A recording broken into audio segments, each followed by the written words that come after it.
obviously different cultures, different traditions. How did that affect things? Absolutely. So I was very much a Westerner, but someone who loved my culture. Not always. I didn't always love my culture. I rejected it for the early years of my life until teenage years. I rejected my ethnicity because I was bullied for it and made to feel less than because I was Indian. So I used to be ashamed of that as well. But it's only when, again, with age, you become a bit more confident. Everything takes time.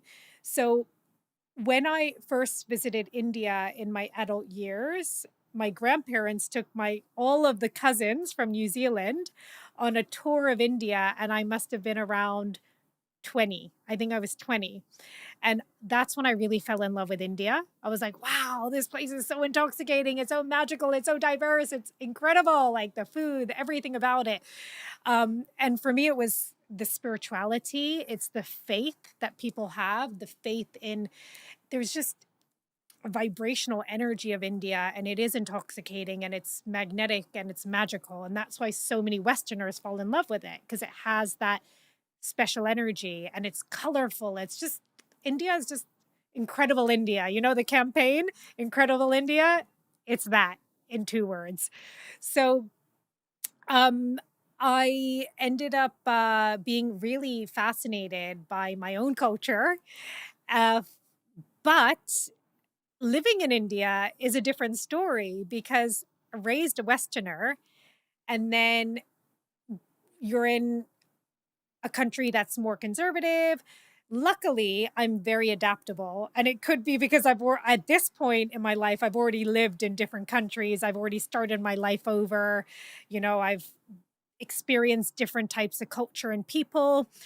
So I was very adaptable and I'm able to make the most of whichever situation I'm put in, which even New Zealand wasn't like my cup of tea culturally. I never felt like that was for me. I never felt like that was my place or like I really vibed there. Why?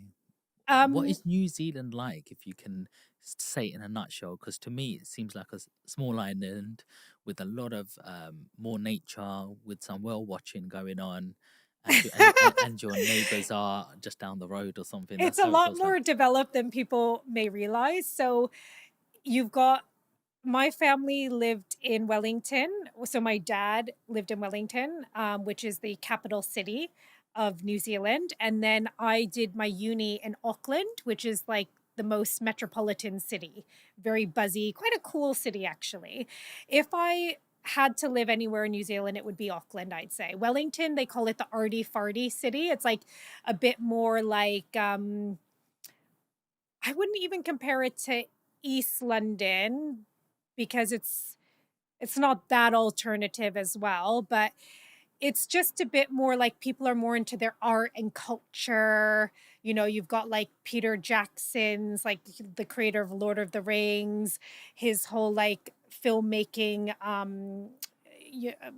company based there, like all of that. So it's very much more like a lot of like music, culture, art, and stuff. That's Wellington, and it's also the hub of politics in the country, being the capital.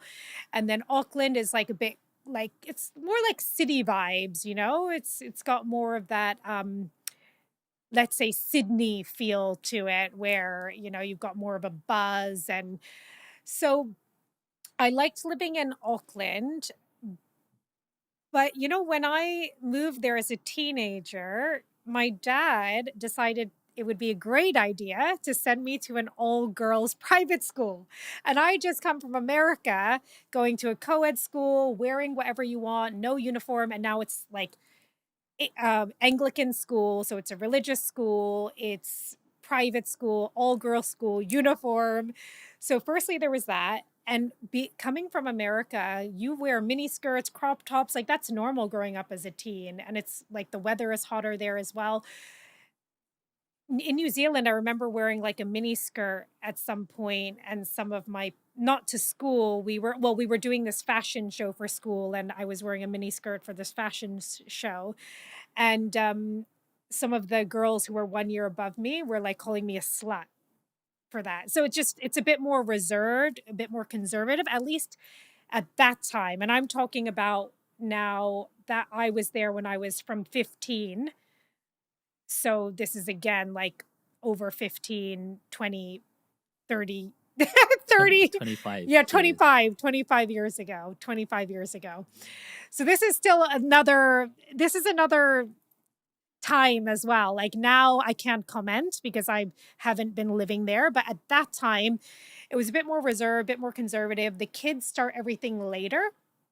In America, you start experimenting with like drugs, alcohol, smoking from very young age. Yeah, very young age.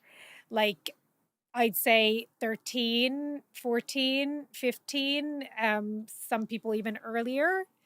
You start experimenting with all those things. Whereas in New Zealand, it was a bit more like latter teen years, you're kind of like more towards end of your high school. Like they, no, they do get into drinking and smoking earlier, but the drug part, I remember people got into much later.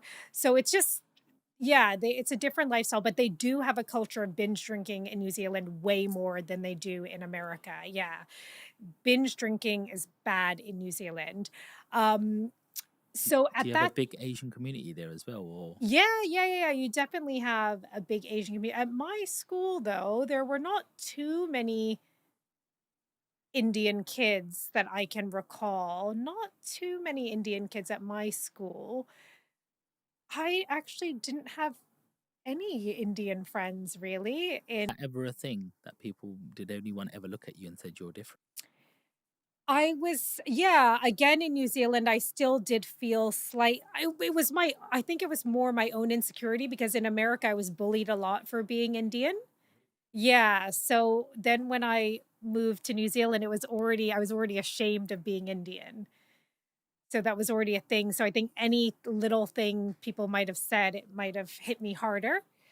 But I still felt, and also in New Zealand, like most of the girls are like really tall and blonde, blue eyes, blonde hair, that kind of thing, very tall, a bit broader physique. I'm very, Indians were very petite and small and stuff. So again, you already feel a bit different in that respect.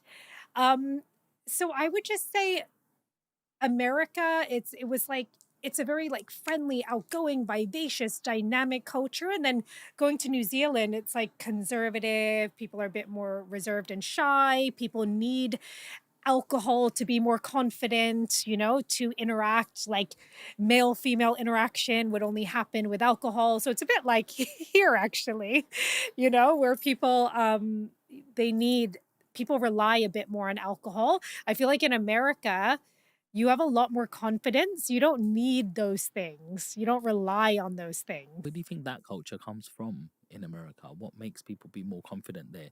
Is it the American dream?